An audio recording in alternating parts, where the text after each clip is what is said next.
بسم اللہ الرحمن الرحیم۔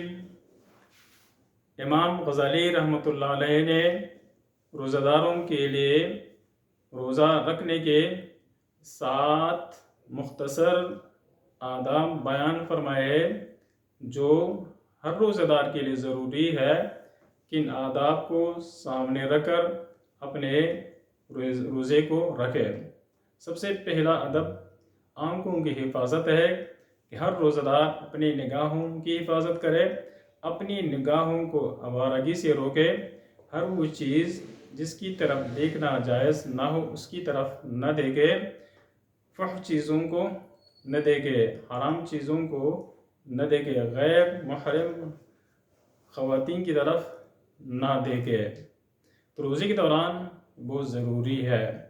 دوسرا ادب یہ ہے کہ زبان کی حفاظت کرے، زبان کو چغل خوری سے، جھوٹ سے، گالم گلوچ سے، غیبت سے اور اس طرح لوگوں کو لڑوانے سے محفوظ رکھے۔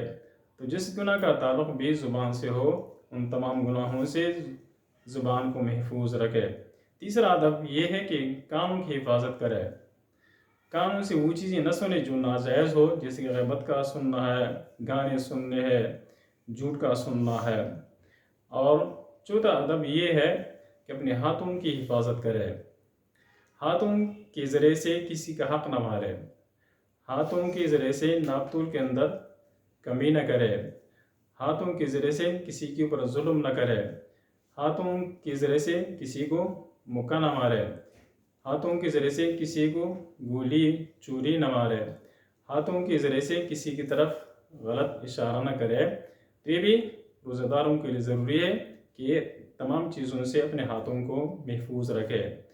اور پانچواں ادب یہ ہے کہ پیروں کی حفاظت کرے، پیر جو ہے غلط اقدام کی طرف نہ اٹھے، چوری کی طرف نہ اٹھے، کسی کے قتل کی طرف نہ اٹھے اور کسی کے مارنے کے نہ اٹھے، کسی کو زخمی کرنے کے لیے نہ اٹھے۔ تو پیروں کی حفاظت بھی ضروری ہے۔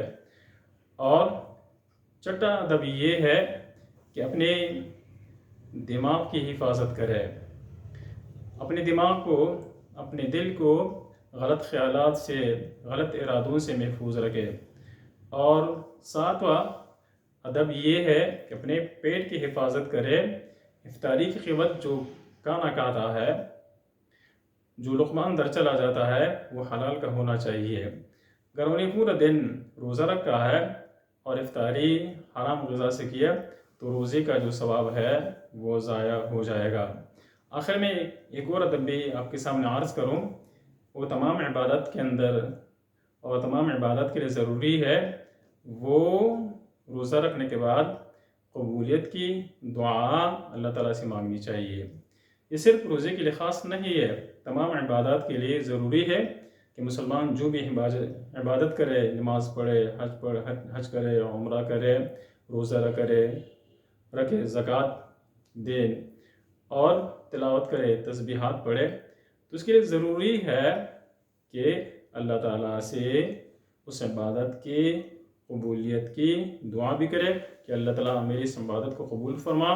تو روزہ دار بھی اللہ تعالیٰ سے اپنے عبادت کی قبولیت کی دعا کرے کہ اللہ میرے روزوں کو قبول فرما۔ تو میں سب دوستوں سے درخواست کرتا ہوں کہ یہ آداب سامنے رکھ کر روزہ رکھیں، اور ساتھ ہی میں درخواست کروں گا کہ اپنے دوستوں سے، احباب سے، رشتہ داروں سے یہ بات شیئر کرے تاکہ ان کو بھی روزے کی آداب کا پتہ چل جائے۔ السلام علیکم۔